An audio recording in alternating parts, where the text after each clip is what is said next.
ನೀನು ಯಾಕೆ BJP ಬಿಟ್ಟೋದೆ? ಅವತ್ತು ನಿನ್ನ ಕರೆತಂದು ಯಾರು? ಯಡಿಯೂರಪ್ಪ ನಮಗೆಲ್ಲ ಹೇಳಿದರು. BJPಗೆ ಬರುವ ಮುನ್ನೆ ಯಡಿಯೂರಪ್ಪನ ಕಾಲಿಡು ಒಳಗಡೆ ಬಂದಾಗ ನಿನಗೆ ಟಿಕೆಟ್ ಕೊಡೋದು ಯಾರು? ಬಿಜಾಪುರದಲ್ಲಿ. ಇದೇ ಯಡಿಯೂರಪ್ಪ ಅರ್ಥ ಮಾಡ್ಕೋಬೇಕು. ವಯಸ್ಸಾಗಿದೆ ಅಂತ ಹೇಳ್ತೀಯಲ್ಲ, ನೀನು ಕುಟುಂಬ ರಾಜಕಾರಣಿ. ನೀನು ಸಿದ್ದೇಶ್ವರ ಬ್ಯಾಂಕು ಕಟ್ಟಿದ್ದು ಪೂರ್ವಜರು. ಅಲ್ಲಿ ಈಗಾಗಲೇ ಶತಮಾನೋತ್ಸವ ಆಚರಿಸಿದೆ. ಅಲ್ಲಿ ನಿನ್ನ ಮಗನನ್ನು, ನಿನ್ನ ಧರ್ಮಪತ್ನಿಯನ್ನು, ನಿನ್ನ ಮಕ್ಕಳನ್ನ ನಿರ್ದೇಶಕರು ಮಾಡಿದೆಯಲ್ಲ, ಇದು ನಿನ್ನ ಕುಟುಂಬ ರಾಜಕಾರಣ ಅಲ್ವಾ? ಸರ್ಕಾರಿ ಸಮಾರಂಭಗಳಲ್ಲಿ ನಿನ್ನ ಮಗನ ಕರ್ಕೊಂಡು ಹೋಗಲ್ವಾ? ನಂದಕ್ಕೆಲ್ಲ ಫೋಟೋಸ್ ಇದೆ. ಇದ್ರ ಜೊತೆಗೆ ನೋಡಿ, ಸರ್ಕಾರಿ ಸಮಾರಂಭದಲ್ಲಿ ಯಾವ ರೀತಿ ಮಕ್ಕಳು ವೈಭವೀಕರಿಸಿದ್ದಾರೆ ಎಲ್ಲ ಫೋಟೋಸ್ ಇದೆ ಸರ್ಕಾರಿ ಸಮಾರಂಭಗಳಲ್ಲಿ.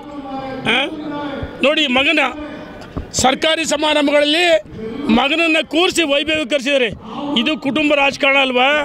ಯಡಿಯೂರಪ್ಪನವ್ರು ಕುಟುಂಬ ರಾಜಕಾರಣ ಮಾಡಿಲ್ಲ. ರಾಘವೇಂದ್ರ ಸಿಂಡಿಕೇಟ್ ಸದಸ್ಯರಾಗಿ, ಶಿವಮೊಗ್ಗದ ಶಿಕಾರಿಪುರದ ಶಾಸಕರಾಗಿ, ಶಿವಮೊಗ್ಗ ಲೋಕಸಭೆ ಅಲ್ಲಿ ಅಭಿವೃದ್ಧಿ ಮಾಡಿ, ಶಿವಮೊಗ್ಗ ಲೋಕಸಭೆ 3 ಬಾರಿ ಜನ ಗೆಲ್ಲಿಸಿದ್ದಾರೆ. 3 ಬಾರಿ ಗೆಲ್ಲಿಸಿದ್ದಾರೆ. ಆದರೆ ನಿನಗೆ ಟಿಕೆಟ್ ಬಿಜಾಪುರದಲ್ಲಿ ಕೊಡದೇ ಇದ್ದರೆ ನೀನು ಕೇರಳ ಫುಟ್ ಮಾತಾಗ್ತಿದ್ದೆ. ಆಯ್ತಪ್ಪ, ಮಹಾನುಭಾವ ಮಾತೆತ್ತಿದ್ರೆ ಇಡೀ ವಿಜೇಂದ್ರ ಬಗ್ಗೆ ಹೊಂದಾಣಿಕೆ ರಾಜಕಾರಣ ಅಂತ ಹೇಳ್ತೀಯಲ್ಲ. ಬಿಜಾಪುರ ಜಿಲ್ಲೆ ಬಬಲೇಶ್ವರ ಕ್ಷೇತ್ರದಲ್ಲಿ ಯಾರ ಜೊತೆ ಹೊಂದಾಣಿಕೆ ಮಾಡ್ಕೊಂಡು ನೀನು ಶಾಸಕನಾಗಿದ್ದೀವಿ ಗೊತ್ತಿಲ್ವಾ? ನಾಚಿಕೆ ಆಗಲ್ವಾ?